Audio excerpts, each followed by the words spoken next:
안녕하세요. 나정혜입니다. 이번 영상에서는 다양한 문자열 문제에 활용할 수 있는 문자열 해싱에 대해 알아보도록 하겠습니다. 해시 함수랑 임의의 길이를 갖는 임의의 데이터를 고정된 길이의 데이터로 변환하는 반방향 함수입니다. 이 영상에서는 해싱을 이용해 문자열 문제를 해결하는 방법에 대해 다룰 것이기 때문에 임의의 문자열을 적당한 범위의 정수로 변환하는 해시 함수만 생각하도록 하겠습니다. 이때 해시 함수는 몇 가지 조건을 만족해야 합니다. 먼저 여러 번 실행해도 입력 데이터가 같으면 항상 같은 결과가 나와야 합니다. 그리고 입력 데이터가 다르다면 결과값이 다를 확률이 높아야 합니다.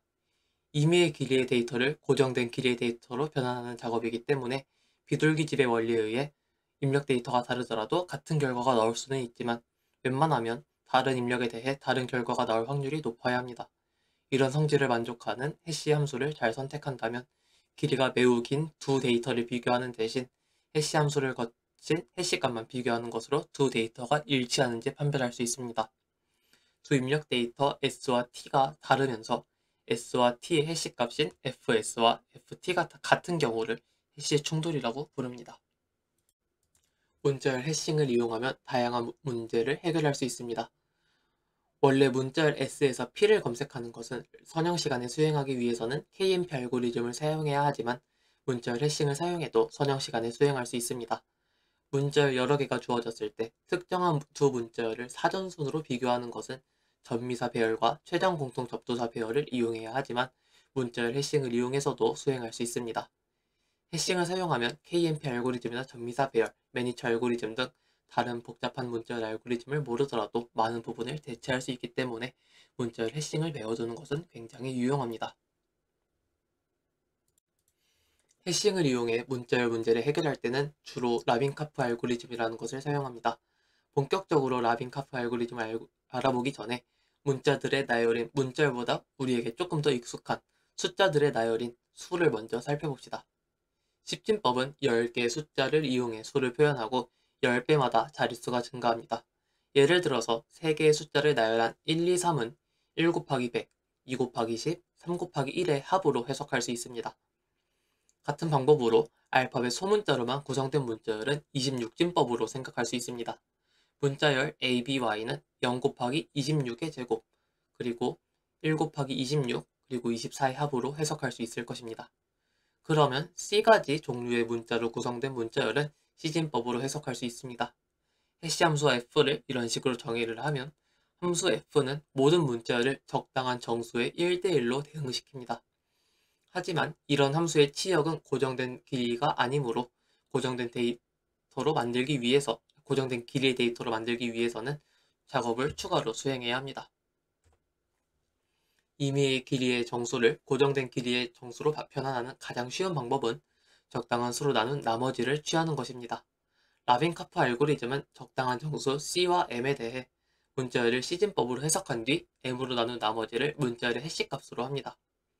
만약 C가 사용하는 문자의 종류 이상이라면 M으로 나눈 나머지를 구하는 부분을 제외했을 때 해시 충돌이 발생하지 않습니다.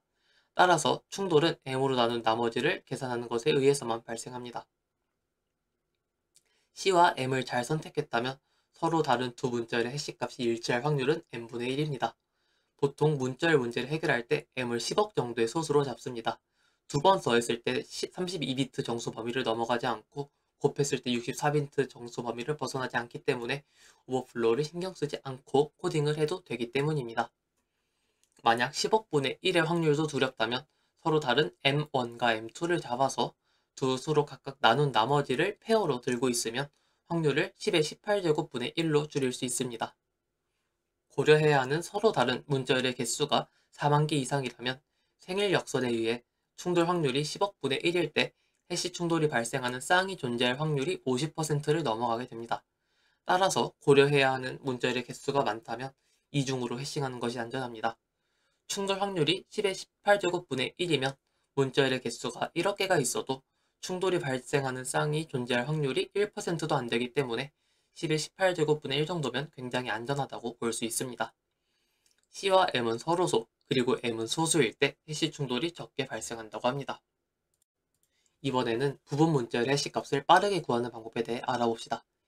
hi를 문자열의 i번째 글자까지의 해시값, 즉 길이가 i 플러스 1인 접두어의 해시값이라고 정의합시다. hi는 hi-1 곱하기 c 더하기 si 모듈러 m이기 때문에 h 배열을 선형시간에 전처리할 수 있습니다.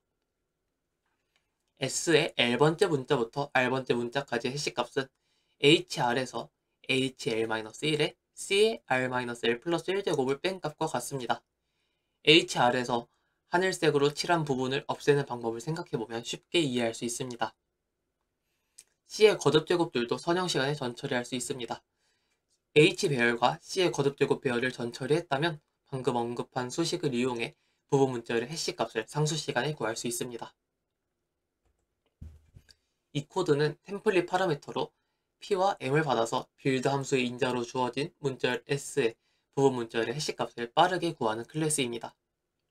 이때 p는 앞에서 언급한 c와 같은 역할을 합니다.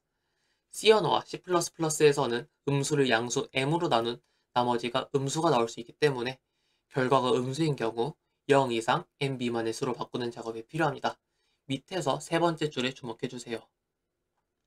또한 이 코드는 부분 문자열의 해시값을 구할 때 hs-1에 쉽게 접근하기 위해 인덱스를 1베이스로 사용합니다. 여기까지 왔다면 문자열 s에서 문자열 p를 찾는 것은 쉽게 할 수 있습니다. 길이가 p와 동일한 s의 모든 부분 문자열을 보면서 부분 문자열의 해시값이 p의 해시값과 동일한지 확인하면 됩니다. 선형시간에 구할 수 있습니다. 두 문자열이 주어졌을 때 사전순으로 더 앞서는 문자열을 구하는 것도 어렵지 않게 할 수 있습니다. 문자열 a가 b보다 사전순으로 앞선다는 것은 ai와 bi가 다른 가장 작은 i에서 ai가 bi보다 작거나 또는 그러한 i가 존재하지 않을 때 a의 길이가 b의 길이보다 작다는 것을 의미합니다. 따라서 a와 b의 접두어가 처음으로 달라지는 지점을 찾으면 사전순 비교 결과를 알 수 있습니다.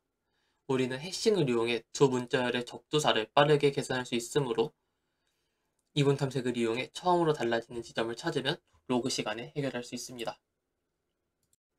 다양한 문제를 풀어보면서 연습을 해보시기 바랍니다.